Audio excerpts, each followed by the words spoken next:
All right, here we go. Welcome in, Packer fans, to the official Week 1 Green Bay Packers and Minnesota Vikings. 43-34, the final score here in Minnesota. Good game, very good game all around.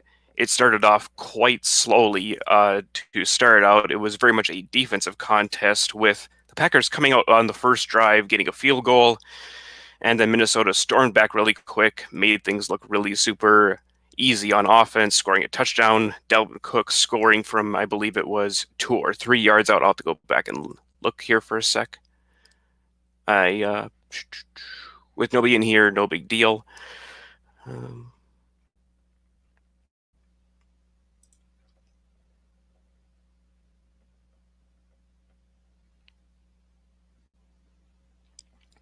Excuse me, it was Dalvin Cook from 1 yard out, and then the Packers came back and scored a safety on a Jaire Alexander sack in the end zone. Came off on a corner blitz. Very good call by Mike Pettin for getting Jaire Alexander on that safety blitz to get the Packers back into the momentum, and then they wound up scoring points on that. That was a very well timed, and then unfortunately the Packers weren't able to really capitalize on that. They wound up scoring a field goal, but it was a 43-yard field goal by Mason Crosby. Before that, and that I believe that was when Davante Adams actually dropped a touchdown pass on that drive, but no big deal. So,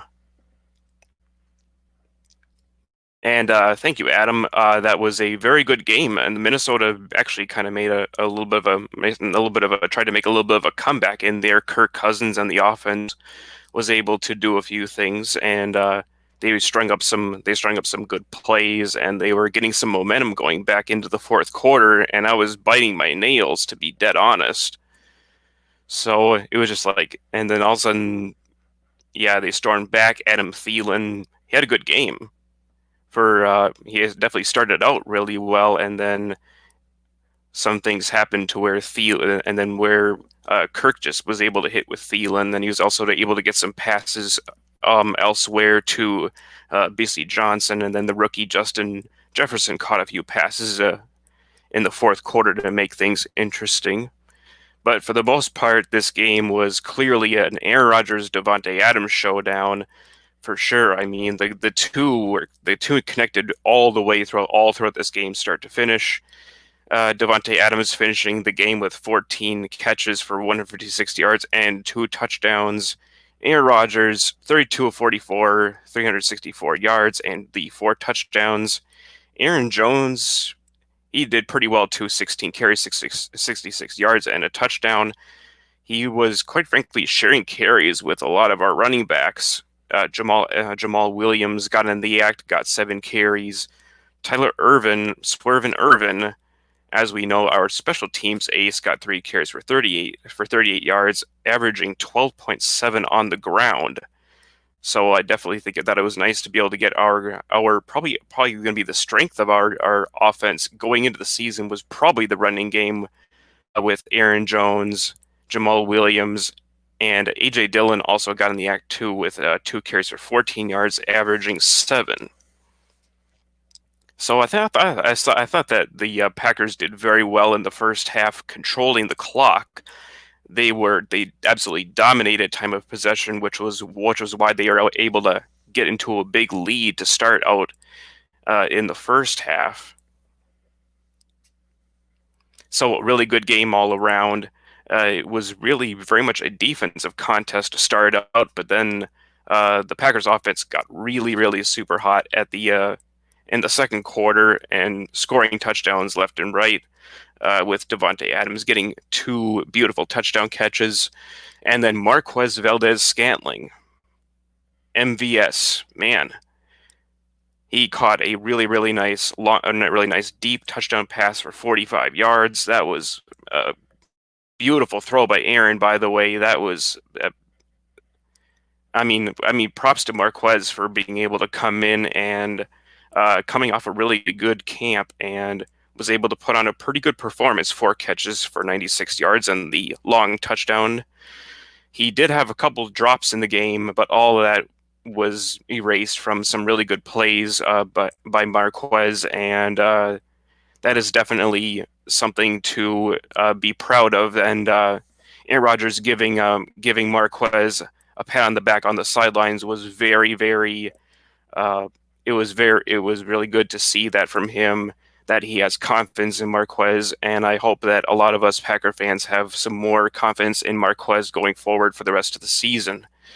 Alan Lazard was held down to no catches in the first half. I believe he was able to get a couple of carries in the game on some wide receiver on some wide receiver running plays, but then came alive in the second half, catching 4 passes for 63 yards and a touchdown. So a pretty good, a really good offensive performance all around from the Packers. Defense, unfortunately, when Kenny Clark went out with an injury, not so much. Unfortunately, he wound up getting lost at the tail end of the second quarter with a groin injury. He did not return, and he was not the only injury not the only injury to report for the Packers. Our starting left guard Lucas Patrick went out with a shoulder injury, and he was not seen for the rest of the game. And that in turn put Elton Jenkins back to left guard, who started a tackle for us.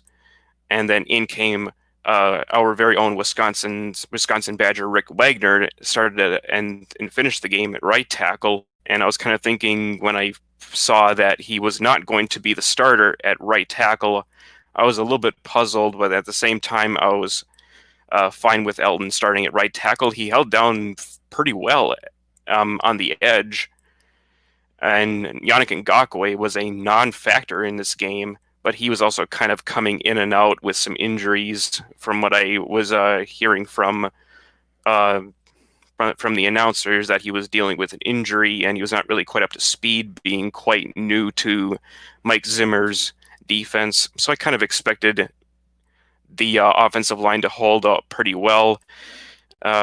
Aaron had some pressure, but he was not really sacked. He was not sacked in the game, which was very good. Despite all the injuries to the offensive line, to Lucas Patrick, and then eventually to Lane Taylor, who went out in the third quarter with a knee injury. It was either the third or the fourth quarter. And that did not look good, as we lost 2 offensive linemen to injury in this game. But then on came rookie John Runyon, and he filled in very well at right guard for Lane, and that was very encouraging, as the offense still continued to click on all cylinders going into the fourth quarter, and that's why we scored 43 points. Anywho, with about only 8 minutes to go and not really very many people in here, if there's not any questions or if you want to talk about the game, I think I'll probably will leave the stream, and I'll probably go in probably about 10 more minutes. And now I'd like to touch up on a few more other things that was interesting. The defensive side of the ball was very up and down. Like I said, after the Kenny Clark injury, things went south for the defense. The run defense, unfortunately, still does not look very good, you guys. Delvin Cook got 50 yards and 2 touchdowns on the ground. Alexander Madison got 50 yards and no scores. And then, so the defense did give up 134 yards on the ground total, but it did not look horrendously terrible like it did against the 49ers and some other past games in this past season. But I think a lot of the big reason why the run defense didn't look so good, because Kenny was out for the majority of the was out after that, and that's why the defense kind of played more. It didn't play. It just struggled a little bit.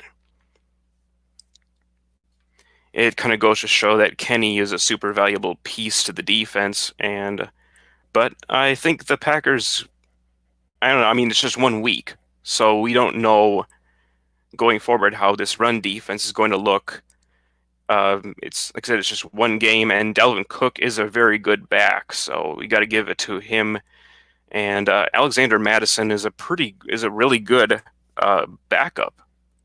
He actually thought about drafting Alexander Madison, so I got to give the Minnesota Vikings offense some credit for being able to get that ground game going whenever they were on the field, and then the passing game came alive when Kirk was able to string a few drives together and get some points, and to be able to make it not a blowout in Minnesota, because for the most part this really probably could have been a huge blowout if Kenny had maybe had remained in the game. But those are just my thoughts. That's my take on what happened with the game. And I think I will leave this stream here as everybody is. Feel free to leave your thoughts in the comments. So I think I will let this go, and I will catch you guys later for another video. Go Pack, go everybody! We are 1-0, and it's on to back to Lambeau to face the Detroit Lions, who lost today to the Chicago Bears 27-24. So I will have some more analysis on Detroit possibly whenever there is some time in my schedule. So I'll catch you guys later. Go Pack.